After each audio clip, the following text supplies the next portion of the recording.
मुजफ्फरनगर के राहत शिविरों में रह रहे दंगा पीड़ितों की ठंड से मौत पर यूपी सरकार के बेतुके बयानों का सिलसिला लगातार जारी है। ताजा बयान आया है अखिलेश सरकार में खेल मंत्री नारद राय का। नारद राय का कहना है कि लोग तो महलों में भी मरते हैं, तो फिर राहत कैंपों में लोगों के मरने पर इतना हंगामा क्यों मच रहा है। मुजफ्फरनगर दंगा पीड़ितों के जख्मों पर नमक छिड़कने वाले ये बयान भी उसी यूपी के समाजवादी सरकार की तरफ से आया है, जो लगातार दंगा पीड़ितों के खिलाफ बातें करती रही है, अपनी बेरुखी को लेकर बदनाम है। इस बयान से साफ जाहिर होता है कि मुजफ्फरनगर दंगा को लेकर अखिलेश सरकार कितनी गंभीर है। और क्या कहा है अखिलेश सरकार के इस मंत्री ने, नारद राय ने, आपको सुनवा देते हैं। अब बच्चों का मरना, बूढ़ों का मरना, जवान का मरना, ये तो शाश्वत है। कोई जरूरी नहीं है कि कैंप में जो रहा वही मरा है। जो महल में रहने वाले लोग नहीं मरते, नहीं मरते जी। ऐसा नहीं है कि हमारे और आपके घर के बच्चे नहीं मरते और सड़क पर फुटपाथ में सोने वाले मर जाते हैं।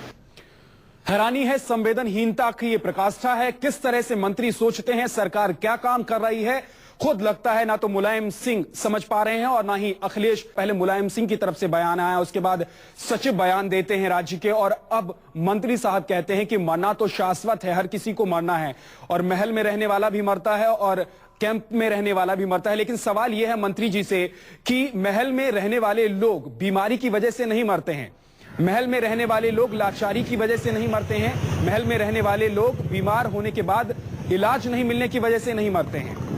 और इन तथ्यों को समझना होगा, इस सच्चाई को स्वीकार करना होगा, और जख्म पर जो लगातार नमक छिड़कने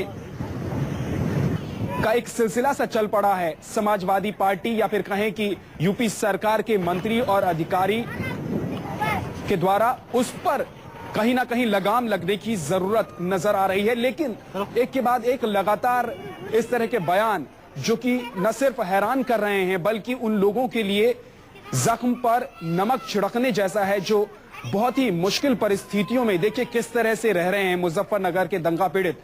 इन तंबुओं में इनकी रात गुजरती है, ठंडी रात गुजरती है, और ठंड की वजह से लेकर बीमार होने के बाद बच्चे दम तोड़ रहे हैं। 50 से ज्यादा बच्चे दम तोड़ चुके हैं। इसके बावजूद सरकार और सरकार के जो प्रतिनिधि हैं, जो मंत्री हैं, वो किस तरह का बयान दे रहे हैं।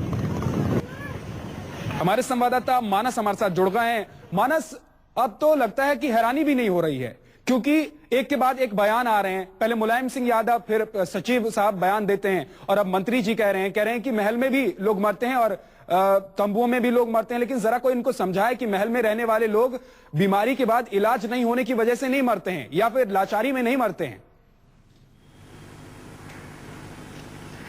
देखिए विद्या, अक्सर कहा जाता है कि जो असफलताएं होती हैं वो अक्सर आदमी को दर्शन और अध्यात्म की तरफ ले जाती हैं।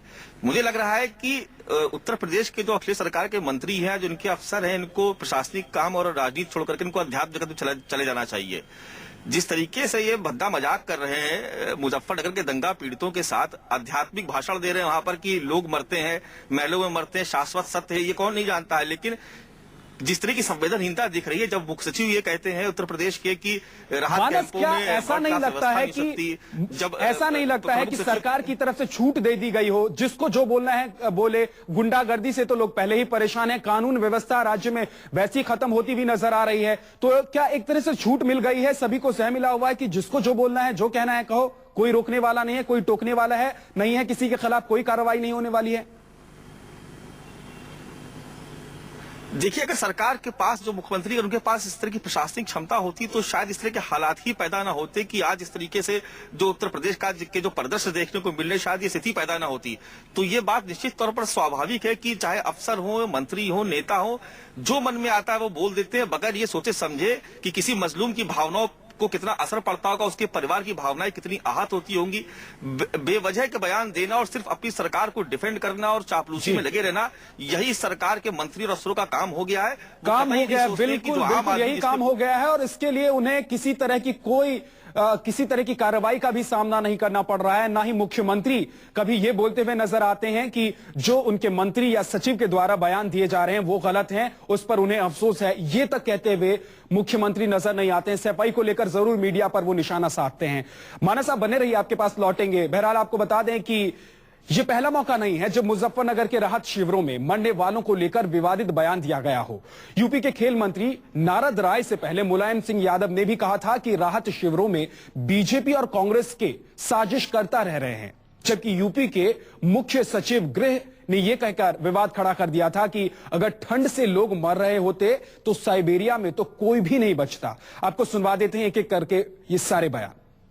कोई लोग नहीं वहाँ कैंप लगाए हो, पीट लोग नहीं, पता लगा लो।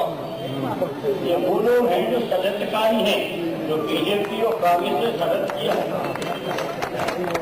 और राष्ट्रपिता के कहते हैं बैठे रहो, धरना दो, बैठे रहो, धरना दो, चुनाव तक मुद्दा बनाए रहो, चुनाव तक मुद्दा बनाए रहो। तो वो पीड़ित लोग उसमें एक भी नहीं है, वो तो कहीं चले गए। 2-3 केसेस 4 केसेस ऐसे हैं जिसमें उन्होंने निमोनिया बताया है। ठंड से मरा कोई नहीं बताया है। ठंड से कभी मरता कोई नहीं। अगर ठंड से मरते तो साइबेरिया में कोई ना बचता। अब बच्चों का मरना, बूढ़ों का मरना, जवान का मरना, ये तो शाश्वत है।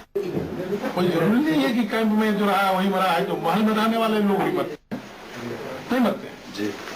ऐसा नहीं है कि हमारे और आपके घर के बच्चे नहीं मरते और सड़क पर फुटपाथ पर सोने वाले मर जाते हैं।